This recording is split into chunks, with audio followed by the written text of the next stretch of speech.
Hi guys, welcome back to another video for Phantasy Star Online Blueburst, and today's video is specifically going to relate to the Ephinea server because I want to talk about one of the features on Ephinea that you may use once you get to a higher level, and that is the Anguish mode. So Anguish mode essentially is an option you can activate when you start a game, and basically think of it as ultimate but more. So first of all, I'll show you how to access Anguish, and then I'll show you what exactly Anguish involves and if there's a reason you should do it. So to access Anguish, just go to your quest counter as normal, as if you're setting a game up. You can do it in any episode, so we'll do episode 1, put your party name in, password if you want it, choose your play mode. Again, this will only apply really to normal or one person mode, so I'll go one person. And your difficulty for Anguish needs to be ultimate. It won't work in other difficulties. Once you make the game, normally you would just say create game here, but there's another option here that says set Anguish level. So if you select this, there are 3 levels of what it calls Anguish. There used to be 10 different levels, but they a while back made a change to it where they condensed the levels into 3. So what you might be able to see at the bottom left of the screen is you have a parameters box. This influences the parameters of the enemies that you fight. So with Anguish off, you have the normal parameters, which is, everything is at 0% boost. So that is the normal ultimate enemies. So whatever health they had in ultimate normally, that is what they'll have in this. Because with Anguish off, that is just like playing ultimate normally. If you go to Anguish 1, you do need to press the X button if you're using like Xbox notation, and that will refresh the box if you're highlighting a different option. So if you highlight Anguish level 1 and then press X, it'll refresh it to show you what the level 1 parameters are. So what you can see is that Anguish does have an influence on a few things. So if we go Anguish level 1, that will raise all enemy HP by 30%. It will raise the experience you get from them by 50%. It'll increase your rare drop rate by 5%, as improve it. You'll get 31% more Mazeda. The enemy damage will go up by 40%. Enemy accuracy goes up by 10%. Enemy evade goes up by 4%. Enemy luck, which affects critical hits, goes up by 8%. Their dark resistance goes up by 12%, and their ESP, which is their resistance to specials, to status effects, that goes up by 16%. So what you can tell quite quickly is that the enemies are basically going to be more tanky, hit harder, not die to instant kill very much, and you're not going to do things like paralyze or freeze on them very often. The way that the freeze works is kind of weird, so if you freeze an enemy that's got increased ESP, it basically just breaks out of the freeze really fast. If you then go to level 2, you can see this significantly boosts from level 1. So the HP is now 82% more, 125% experience, 10% more rares, 85% more Mazeda, 110% more damage, 28% more accuracy, 11% more evade, 22% more luck, 33% increased dark resist, and 44% increased special resistance. And finally, level 3 is 150% more health, 225% experience, 15% more rare drop rate, 155% Mazeda, 200% damage, 50% extra accuracy, 20% more evade, 40% more luck, 60% extra dark resist, and 80% extra resistance to specials. So they get quite scary. There is also some other things it does that it doesn't tell you. So, for example, the enemies move faster. This isn't covered in this, but they do move faster. What I'll do is I will show you the difference between each level. So first of all, we'll start with Anguish off, and we'll go just create a game. So Anguish off is our normal ultimate. And I'll show you this in Forest just so you can see the first area of the game.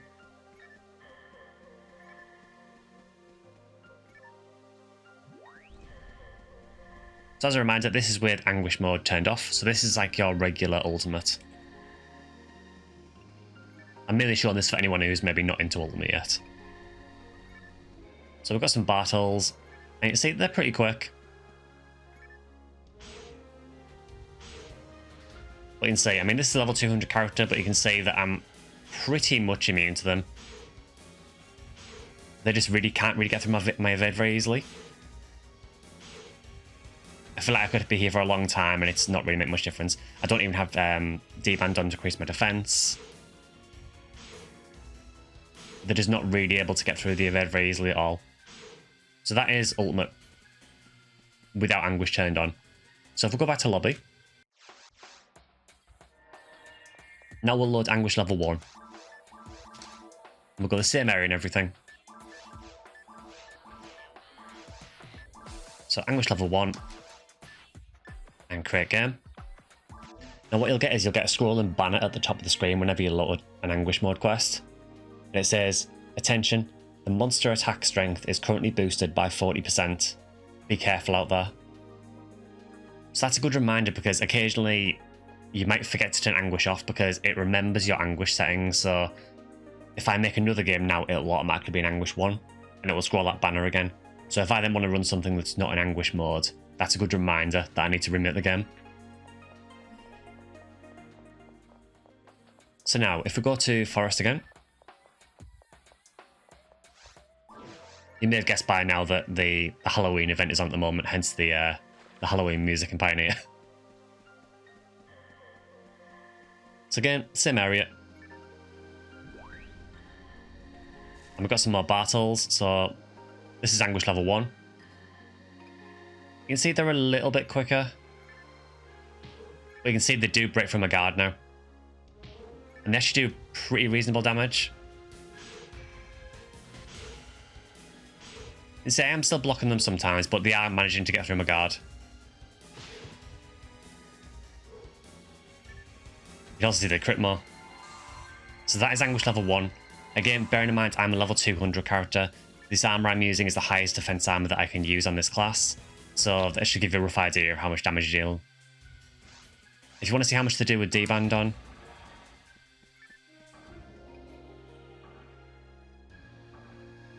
unfortunately we are invincible at the minute, but that should wear off soon.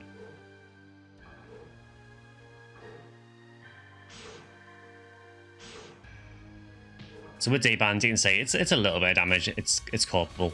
And if we gel on them, you can see it's manageable. You can also see if we look at the health.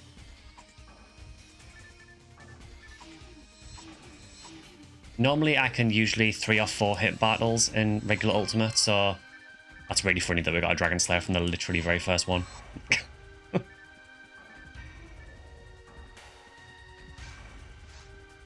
So as we did get a rare drop there, another thing to note about Anguish, not that you would think it looking at that Dragon Slayer, but Anguish mode does have slightly better rates for getting good attributes. So there are different attribute tables for getting certain attributes to show up in different areas, and Anguish tends to use the best table for that. So that is Anguish 1. So go back to lobby again. And we'll go same area again. But this time we've got Anguish level 2. You see, again we get the banner. It does have it in red text on the right as well. So monster strength is now boosted by 110%.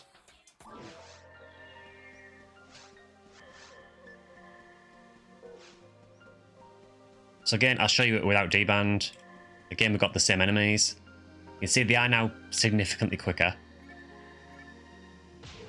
And they do a lot of damage.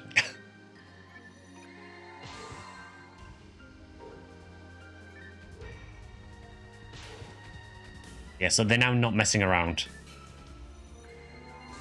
So again, if I do D-band,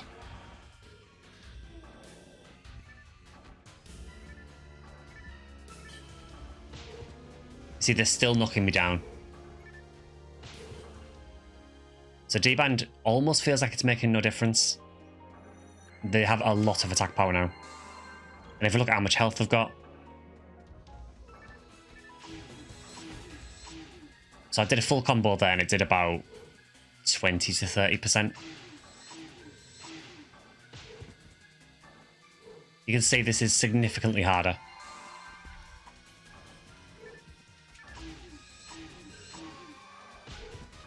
But you can see the experience is significantly higher as well. So we got 786 experience from that battle. So that is Anguish level 2.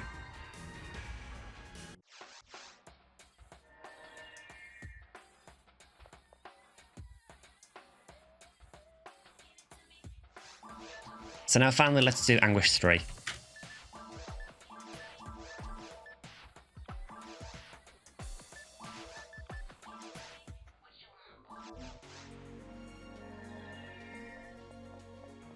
So you can see on the party info thing on the right, it actually says it's currently at 375% experience. So monster attack strength is now boosted by 200%.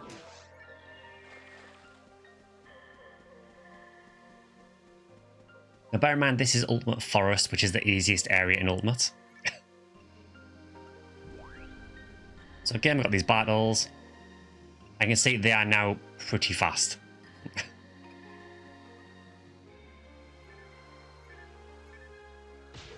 And they do a lot of damage.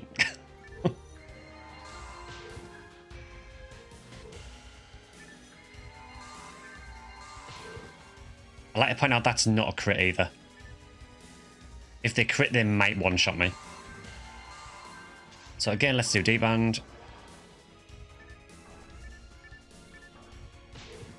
You see, it's still a huge amount of damage. It's basically half my health, more or less. So they are very scary. And that's for how much health they've got.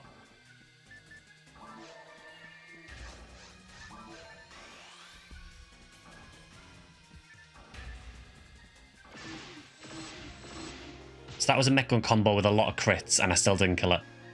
It's on low health, but that was with a lot of crits. And with Shifter.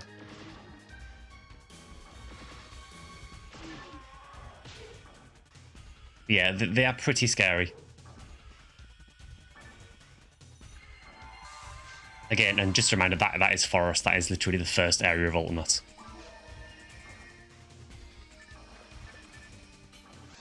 So you might be thinking, well, if that's Forest, how scary are the later areas? Allow me to present Ruins 3, Anguish 3. Or Ruins Anguish 3.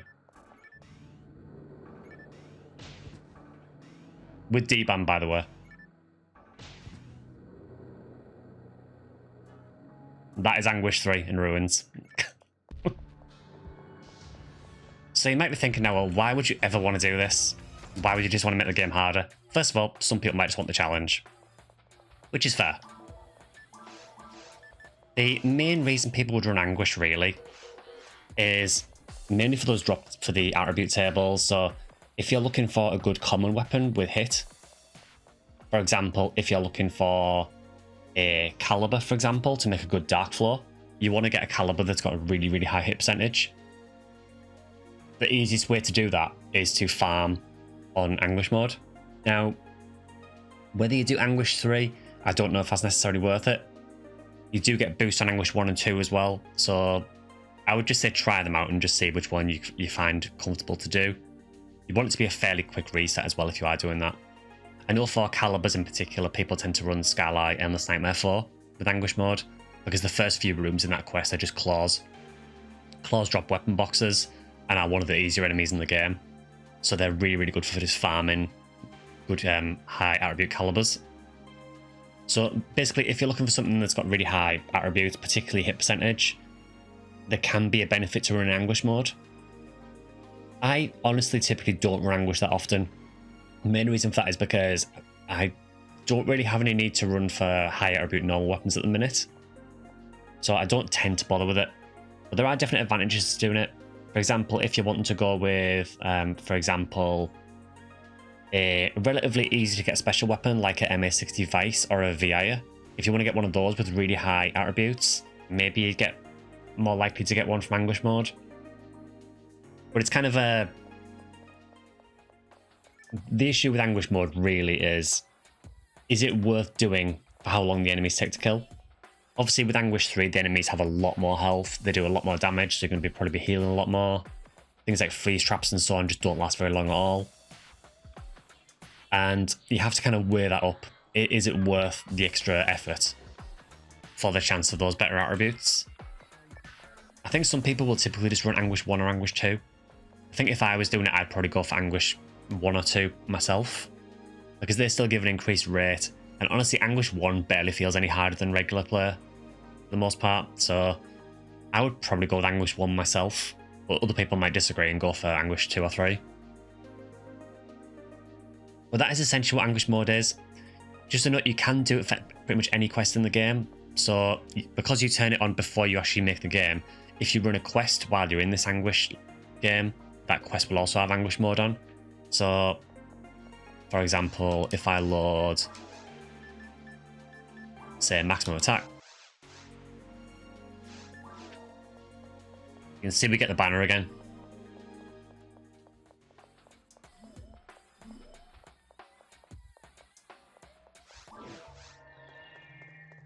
So again, if we just start this,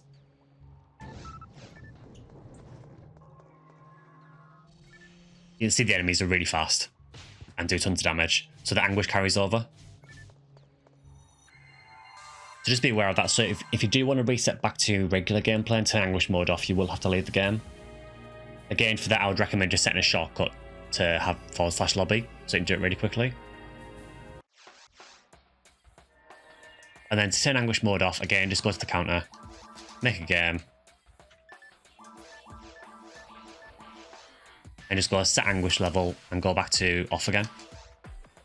And then when you make that game, that'll be back to your regular ultimate then. So you can just freely turn it on and off as much as you want to, so don't feel that you're locked into playing Anguish. You're only locked into it for the duration that you're in the Anguish game. Once you come out of that game, you can just turn it off again. But again, just be aware that if you turn Anguish mode on and then make another game, it will have Anguish mode on. You need to manually turn it back off again.